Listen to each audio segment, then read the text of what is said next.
Seat है। अब एक तरह से क्रिकेट के हिसाब से बताएं तो एक तरह से स्लॉग ओवर है। मोदी जी आ रहे हैं और नो बॉल फेंक रहे हैं। इंडिया गठबंधन को, बिहार को बिल्कुल फ्री हिट लगा देना चाहिए और 2 फ्री हिट में दोनों चौके लग जाएंगे और 8 सीट मुझे लगता है कि इस बार इंडिया गठबंधन को जीतना चाहिए। अब हमको लगा कि कल हम संजय सिंह जी को सुन रहे थे, उन्होंने कहा अब तो बस गाली बची है। मोदी जी के स्तर उनका इतना गिरा है, भूल गए कि प्राइम मिनिस्टर है। ठीक है, आप प्रचारक हैं, आप आरएसएस से आपकी यात्रा शुरू हुई, सब समझ रहे हैं, लेकिन 10 साल सब देश के प्रधानमंत्री बने हुए हैं, तो उस पद का कुछ तो कोई ख्याल रखेगा। अब मोदी जी ने कबूल कर लिया। यही तो लोग बोल रहे थे कि आप ईडी, सीबीआई, इनकम टैक्स इसका इस्तेमाल कर रहे हैं विपक्षी नेताओं को प्रताड़ित करने के लिए।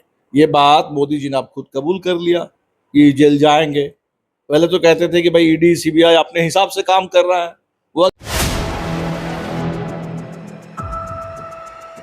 नमस्कार, आप देख रहे हैं 4 PM और मैं हूं अभिषेक मिश्रा। देखिए, देश भर में 6 चरणों के चुनाव संपन्न हो चुके हैं और बिहार में भी 6 चरणों में बिहार की 32 लोकसभा सीटें निपट चुकी हैं। आखिरी चरण का चुनाव 1 जून को होना है और बिहार की 8 लोकसभा सीटों पर सिर्फ वोटिंग बाकी है। राहुल गांधी आज बिहार आ रहे हैं और कई चुनावी सभाओं को संबोधित करेंगे और एक तरह से कहें तो इंडिया गठबंधन आज और दमखम लगाएगा, पूरी ताकत झोंकेगा। इंडिया गठबंधन के बड़े बड़े नेता राहुल गांधी के साथ सभा में मौजूद होंगे। हमारे साथ इंडिया गठबंधन के एक सशक्त नेता खुद मौजूद हैं, CPI-ML के राष्ट्रीय महासचिव दीपांकर भट्टाचार्य हैं। तो आज राहुल गांधी की कई सभाएं होनी है सर, और आपसे बातचीत इसलिए जरूरी हो जाती है कि CPI-ML की कई सीटें हैं आखिरी चरण में। 8 में 3 हम लोगों के पास, 3 राष्ट्रीय जनता दल, 2 कांग्रेस के पास। बिल्कुल। तो राहुल गांधी की सभा कहाँ कहाँ होनी है? आज अभी खुसरोपुर में मेरे ख्याल से पहली सभा है, इसके बाद जो पटना साहिब में आएगा, दरियापुर में, पालीगंज में है जो पाटलिपुत्रा का होगा, और जगदीशपुर में आखिरी सभा होगी 3:30 बजे, जहां एक तरह से आरा और काराकाट ये दोनों का जंक्शन है। आखिरी चरण से क्या उम्मीद है इंडिया गठबंधन की बात? 8 सीट है। अब एक तरह से क्रिकेट के हिसाब से बताएं तो एक तरह से स्लॉग ओवर है। मोदी जी आ रहे हैं और नो बॉल फेंक रहे हैं। इंडिया गठबंधन को, बिहार को बिल्कुल फ्री हिट लगा देना चाहिए और 2 फ्री हिट में दोनों चौके लग जाएंगे और 8 सीट मुझे लगता है कि इस बार इंडिया गठबंधन को जीतना चाहिए। CPI-ML के इतने बड़े नेता से बात हो रही हो, नालंदा पर बात ना हो, काराकाट पर बात ना हो तो इंटरव्यू अधूरा रह जाएगा। काराकाट से बातचीत शुरू करते हैं। काराकाट से कोई उम्मीद है, नहीं है? पवन सिंह ने खेल आपका भी बिगाड़ा है या पवन सिंह के चुनाव लड़ने से आपको ही फायदा है? नहीं, इस बार देखिए लोग उस पर जा ही नहीं रहे हैं। लोग तो इस बार मोदी जी का खेल बिगाड़ने में पूरा हिंदुस्तान लगा हुआ है। मोदी जी जो सोचते थे कि इधर उधर की बात करेंगे, कोई एक जुमला फेंक देंगे, इस बार उनको कोई जुमला मिला ही नहीं। अब देख लीजिए कि हर चरण में आकर के कुछ नई नई बात बोल रहे हैं और जो भी बोल रहे हैं उससे देश का संकल्प बहुत मजबूत हो रहा है कि 10 साल हो गया है, अब मोदी जी को इस बार विदाई देना है। नालंदा तो नीतीश कुमार का गढ़ माना जाता है, वहां भी माना जाता था। लोग बेहद दुखी हैं, लोग बेहद दुखी हैं। 20 साल से नीतीश जी बिहार के मुख्यमंत्री हैं।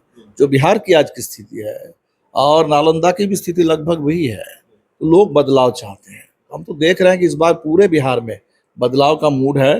नालंदा के लोगों ने तो कह दिया कि भाई सांसद बदल दो, सरकार बदल दो, अहंकारियों का राज बदल दो। मछली से शुरू हुई बात अब मंगलसूत्र और मुजरा तक आ पहुंची है, इसको कैसे देख रहे हैं? अब हमको लगा कि कल हम संजय सिंह जी को सुन रहे थे, उन्होंने कहा अब तो बस गाली बची है। मोदी जी के स्तर उनका इतना गिरा है, भूल गए कि प्राइम मिनिस्टर है। ठीक है, आप प्रचारक हैं, आप आरएसएस से आपकी यात्रा शुरू हुई, सब समझ रहे हैं, लेकिन 10 साल सब देश के प्रधानमंत्री बने हुए हैं, तो उस पद का कुछ तो कोई ख्याल रखेगा। तो जनता ये बोल रही है कि भाई जुमला नहीं, जवाब दो, 10 साल का हिसाब दो। तो 10 साल का हिसाब नहीं है और इसीलिए अनाप शनाप बोलना है। इस बार अनाप शनाप बोल रहे हैं, खुद को परमात्मा का भेजा हुआ बोल रहे हैं। अब भगवान को घसीटते घसीटते अब उनका जो प्रवक्ता है बरबोला, वहाँ उड़ीसा में जाकर के बोल दिया है कि मोदी प्रभु जगन्नाथ मोदी भक्त हैं। अभी इस बार इसमें लोगों का कुछ भी हमें लगता है कि दिमाग काम नहीं कर रहा है और उटपटांग बोल रहा है, अनाप शनाप बोल रहा है। मोदी जी जब बिहार में एक चुनावी सभा को संबोधित कर रहे थे, शायद काराकाट की वो चुनावी सभा थी, काराकाट लोकसभा क्षेत्र में, तो उन्होंने कहा कि इंडिया गठबंधन की जब सरकार आएगी कांग्रेस वाले मुस्लिमों को आरक्षण दे देंगे और हमने 2024 में इनकी साजिश का पर्दाफाश किया है। ये बिल्कुल झूठ बोल रहे हैं। उनको पता है कि कर्पूरी जी के ज़माने से बिहार में कुछ मुस्लिम जातियों को आरक्षण मिलता है। मैं तो हैरान हूँ कि नीतीश जी कैसे खामोश हैं। खुद को कर्पूरी जी के शिष्य बताते हैं और इतना बड़ा झूठ बोल रहे हैं मोदी जी आकर के। उनको बता देना चाहिए। मोदी जी का अपना इंटरव्यू है गुजरात में कि 70 जातियों को हमने, मुस्लिम जातियों को ओबीसी का दर्जा दे रखा है।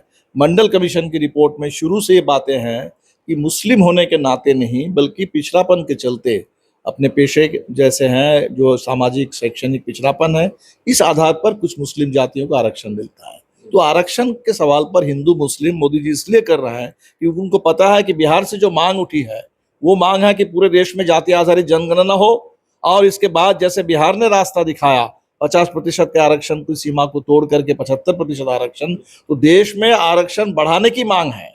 और मोदी जी आरक्षण में लगातार कायदे से कटौती कर रहे हैं, निजीकरण के जरिए कर रहे हैं, लेटरल एंट्री के जरिए कर रहे हैं और अब आकर के हिंदू मुस्लिम विवाद करके लोगों को डरा रहे हैं। लोग डरेंगे नहीं और आरक्षण बढ़ाने के लिए पूरा हिंदुस्तान इस बार एक तरह से एकजुट है और आगे चलकर देश में तमाम दलित, अति पिछड़ी जाति, पिछड़े सबके लिए आदिवासी आरक्षण में विस्तार होना। क्या तेजस्वी यादव जेल जाएंगे 2024 के लोकसभा चुनाव के बाद? मोदी जी खुद ही कह रहे हैं कि भाई हेलीकॉप्टर का चक्कर खत्म होगा तो जेल का रास्ता खुलेगा। अब मोदी जी ने कबूल कर लिया। यही तो लोग बोल रहे थे कि आप ईडी, सीबीआई, इनकम टैक्स इसका इस्तेमाल कर रहे हैं विपक्षी नेताओं को प्रताड़ित करने के लिए। ये बात मोदी जी ने अब खुद कबूल कर लिया कि जेल जाएंगे।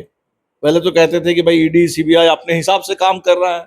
वो अगर अपने हिसाब से काम कर रहा है तो मोदी जी को कैसे मालूम जेल जाएंगे?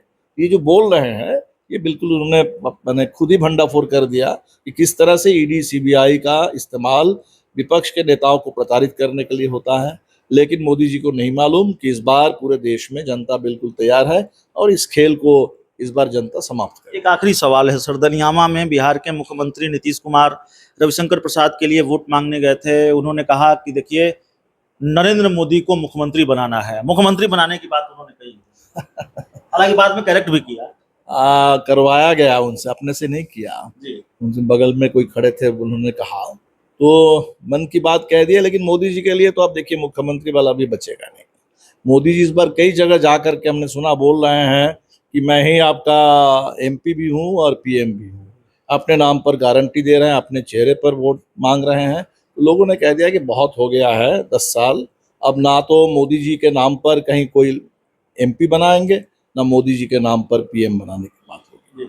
देखिए हमारे साथ सीपीआई-एमएल के राष्ट्रीय महासचिव दीपांकर भट्टाचार्य थे और वक्त की कमी भी है। आज राहुल गांधी की कई सभाएं हैं और इनको भी उन सभाओं में शामिल होना है।